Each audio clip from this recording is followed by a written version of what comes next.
धर्म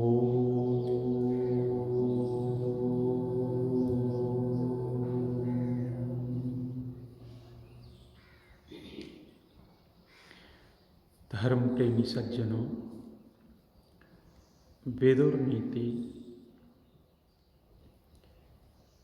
23वीं कड़ी बुद्धि की प्रशंसा महात्मा विदुर करने जा रहे हैं। एक हन्यात् नैवा हन्यात् ईश्वर मुक्तो धनुष्मता बुद्धिर्बुद्धिमतोत्सृष्टा हन्यात् राष्ट्रम सराजकम। कहते हैं कि धनुर्धारी धनुष्मता धनुर्धारी के द्वारा छोड़ा हुआ बाण किसी एक को मारे अथवा न मारे, कोई निश्चित नहीं है कि धनुर्धारी ने बाण छोड़ा हो और वो बाण किसी एक का वध करे, ये निश्चित नहीं है। वध हो भी सकता है, नहीं भी हो सकता, मर भी सकता है और नहीं भी मर सकता। किंतु विदुर जी कहते हैं बुद्धिर्बुद्धिमता सृष्टा, बुद्धिमान के द्वारा अपनी बुद्धि का प्रयोग करने के बाद हन्यात् राष्ट्रम सराजकम, एक बुद्धिमान व्यक्ति पूरे राष्ट्र का नाश कर सकता है और राजा सहित नाश कर सकता है।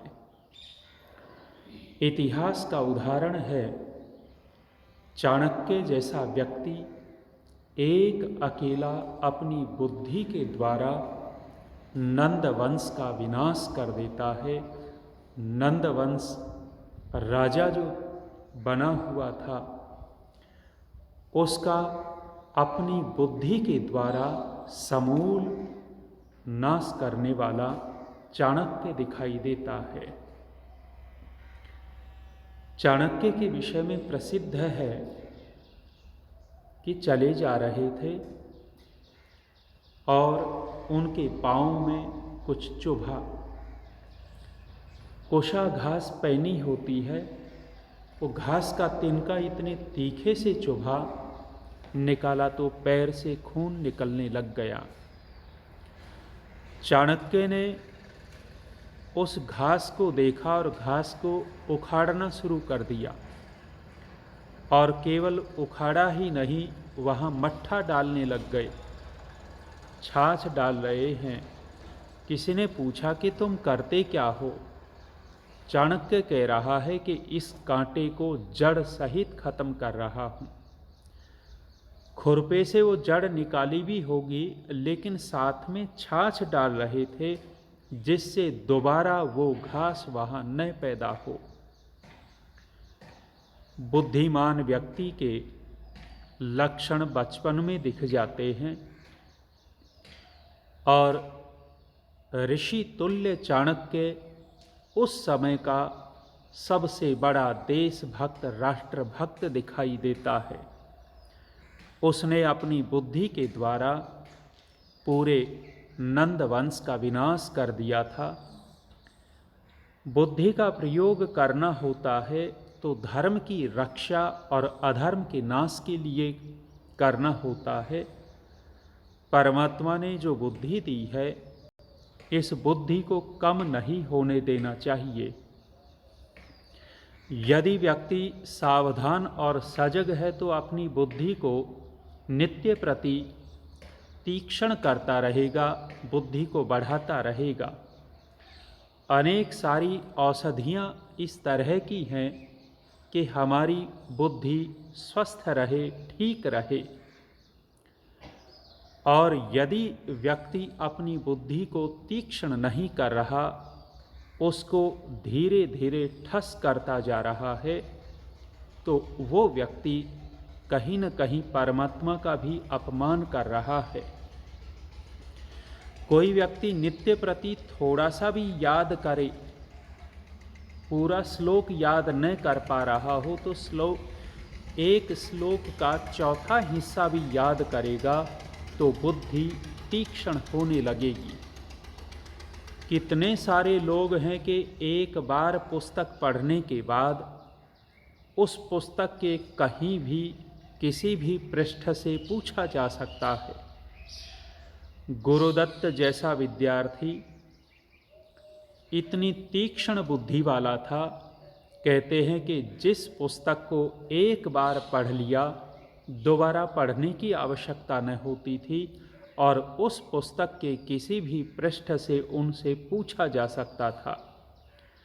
लेकिन वो इतना बुद्धिमान व्यक्ति भी एक घोषणा अवश्य करता है, कहता है कि मैंने सत्यार्थ प्रकाश बहुत बार पढ़ा। और कितनी बार पढ़ा, कहते हैं लगभग 19 बार सत्यार्थ प्रकाश पढ़ा था। इतना बुद्धिमान व्यक्ति भी कहता है कि जब जब मैं इस सत्यार्थ प्रकाश नाम की पुस्तक को पढ़ता हूँ तब तब मुझे नई नई जानकारियाँ मिलती हैं। तो बुद्धि को अपने स्वस्थ रखना होता है, ठीक रखना होता है। इस प्रकार के पदार्थ खान पान किए जाएं जिससे हमारी बुद्धि बिगड़े नहीं, बुद्धि तमोगुणी न हो। इस तरह के पदार्थ खान पान में किए जाएं जिससे हमारी बुद्धि निर्मल होवे, सात्विक होवे, तीक्ष्ण होवे। बुद्धि के प्रकार बताते हुए स्वामी सत्यपति जी अपने शिविर के प्रवचनों में कहा करते थे 3 प्रकार की बुद्धि। एक लक्कड़ बुद्धि, दूसरी रबड़ बुद्धि और तीसरी तेल बुद्धि।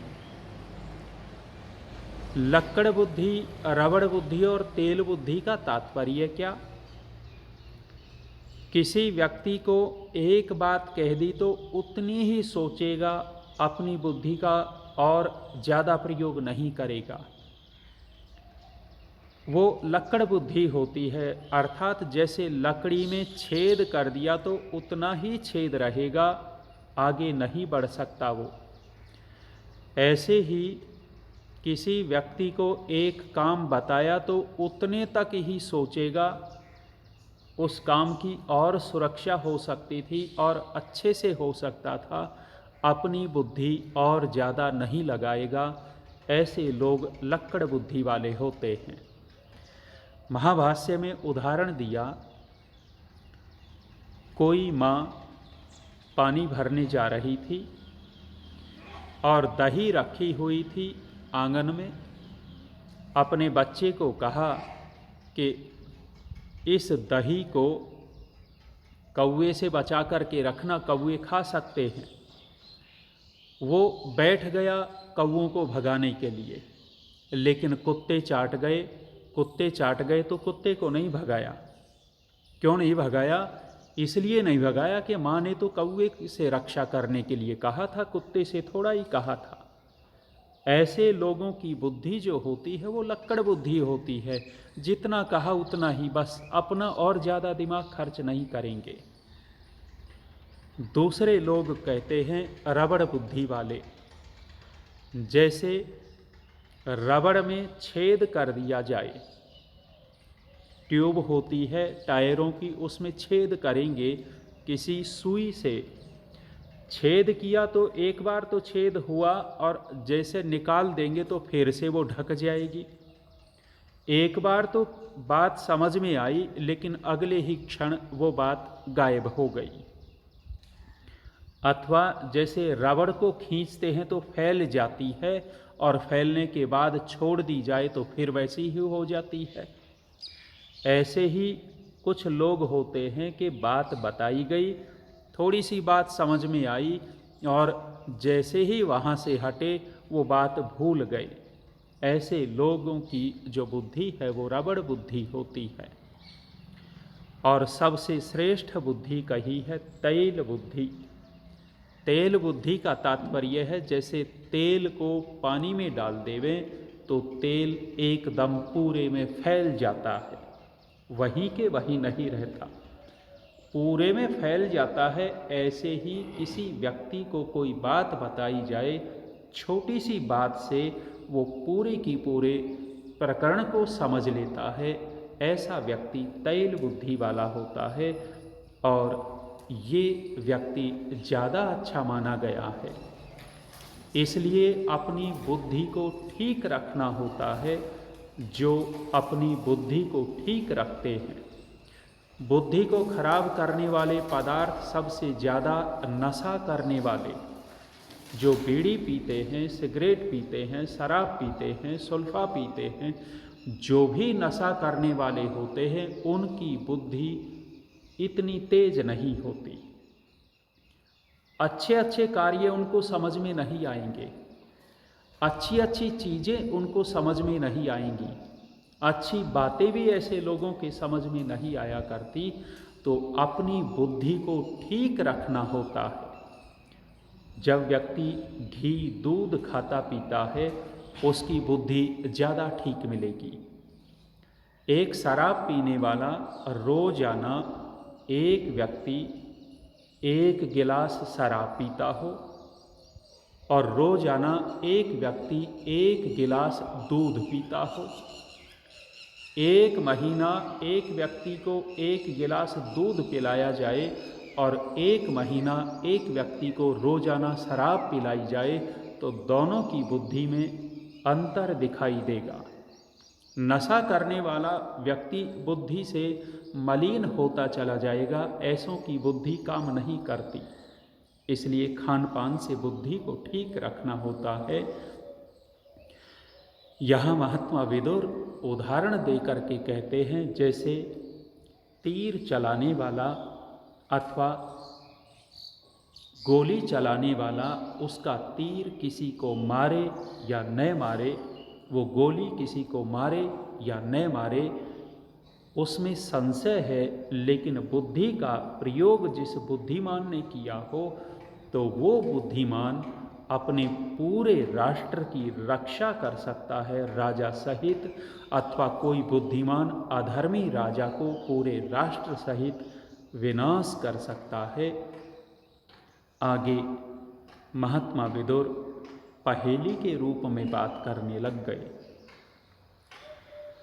पहेली उनके लिए तो नहीं होगी, लेकिन जो पहेली बुझाना नहीं जानते उनके लिए पहेली होती है। कहा एकया द्वे विनिश्चित्य त्रिंश्चतुर्भी वसे कुरु, पंच जित्वा विदित्वा षट् सप्त हित्वा सुखी भवेत्। महात्मा विदुर कहते हैं कि एक के द्वारा 2 का निश्चय करें। वो 2 कौन है और 1 कौन है? फिर कहा त्रिंश्चतुर्भी वसे कुरु, 3 के द्वारा 4 को वश में करें। पंच जित्वा विदित्वा षट्, 5 को जीत करके, 6 को जान करके, 7 को मार करके सुखी भव, सुखी भव, सुखी होवे। अब ये पहेली सी रख दी है इस श्लोक के अंदर। एकया द्वे विनिश्चित्य, एक कौन, जो ऊपर कहा गया, पहले श्लोक में कहा एक के द्वारा, अर्थात एक बुद्धि के द्वारा, द्वे विनिश्चित्य, 2 का निश्चय करे। 2 क्या? कर्तव्य और अकर्तव्य। एक अपनी बुद्धि के द्वारा जो कर्तव्य अकर्तव्य 2 का निश्चय करता है, वो सुखी होता है। मेरे लिए क्या हितकारी है और क्या हितकारी नहीं है, ऐसा सोचने विचारने वाला व्यक्ति ठीक निर्णय लेगा। और जो ये सोचता नहीं है कि मेरे लिए ये हितकारी है या नहीं है, ऐसा व्यक्ति दुखी रहेगा। इसलिए अपनी बुद्धि से 2 का निश्चय करें, क्या करना चाहिए और क्या नहीं करना चाहिए। परमेश्वर ने ये जो शरीर दिया है, इस शरीर के देने के बाद परमात्मा ने बुद्धि दी है, और इस बुद्धि का प्रयोग जब व्यक्ति ठीक करता है और ये सोच कर के चलता है कि मुझे ये करना है अपने जीवन को ठीक रखने के लिए और ये नहीं करना है अपने जीवन को ठीक रखने के लिए, तो एक के द्वारा दो का निश्चय हो जाता है। आगे और इस श्लोक की चर्चा फिर करेंगे। आज इतना ही रखते हैं। ओम शांति।